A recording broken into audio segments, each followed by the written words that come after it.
દોસ્તો, આપણને ઘણીવાર સ્કૂલે જવાનું મન નથી થતું, કારણ કે ત્યાંના છોકરાઓ, સ્ટાફ, સર, ટીચર આપણને નથી ગમતા, આપણને સારા નથી લાગતા.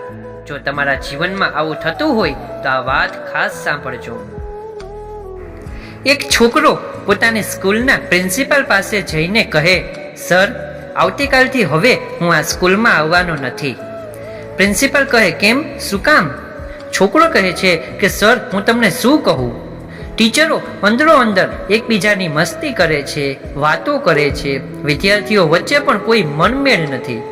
આવું તો બીજું ઘણું બધું છે આ સ્કૂલમાં. પ્રિન્સિપાલ કહે છે કે સારું, જતા જતા એક કામ કરતો જા, પાણીનો ગ્લાસ છલોછલ ભરીને સ્કૂલની ફરતે 3-4 ચક્કર લગાવ અને ધ્યાન રહે ગ્લાસમાંથી એક પણ ટીપું પાણી ઢોળાવવું જોઈએ નહીં.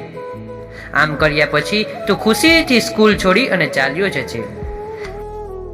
પેલા છોકરાએ આ કામ પૂર્ણ કર્યું અને આ છોકરો પ્રિન્સિપાલ પાસે રજા લેવા આવ્યો. ત્યારે પ્રિન્સિપાલ કહે કે જ્યારે તું સ્કૂલ ફરતે ચક્કર લગાવતો હતો ત્યારે તે કોઈ શિક્ષકને બીજા શિક્ષક વિશે ખરાબ બોલતા સાંભળ્યા છે? પેલો છોકરો કહે, ના. પ્રિન્સિપાલ કહે કે કોઈ વિદ્યાર્થીને બીજા વિદ્યાર્થી વિશે એલફેલ કે આડાવડું બોલતા જોયા છે? છોકરો કહે, ના. પ્રિન્સિપાલ કહે કે તો આ કેમ બન્યું કે તારે જાણવું છે? કારણ કે ત્યારે તારું સમગ્ર ધ્યાન, બધું ફોકસ એ સમયે તારા ગ્લાસ ઉપર હતું. એક પણ ટીપું છલકાય નહીં એના પર તારું ધ્યાન કેન્દ્રિત હતું. આવું સ્કૂલે કે પછી કોઈ પણ જગ્યાએ થતું હોય છે. તમે તમારા કામમાં એટલા બધા ઓતપ્રોત થઈ જાઓ તો પછી બીજાની ભૂલ જોવાનો તમારી પાસે સમય જ હોતો નથી. ગીતામાં લખ્યું છે કે તમે દુઃખ પર ધ્યાન આપશો તો તમે દુઃખી જ રહેશો, અને સુખ પર ધ્યાન આપશો તો હંમેશા સુખી જ રહેશો.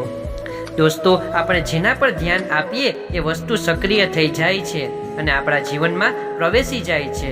આ જ કુદરતનો નિયમ છે. વૃક્ષ એ ધ્યાન નથી રાખતું કે તેને કેટલા ફૂલ નીચે ખરી ગયા, પણ તેનું ધ્યાન તો નવા ફૂલ ખીલવામાં જ હોય છે.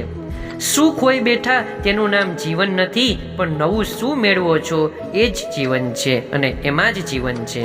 દોસ્તો, તમને આ વિડીયો ગમ્યો હોય તો વધુને વધુ મિત્રો સુધી શેર કરો, લાઈક કરો અને સબસ્ક્રાઈબ કરો અમારી ચેનલને, જેથી તમે જોઈ શકો છો અમારો વિડીયો સૌથી પહેલા.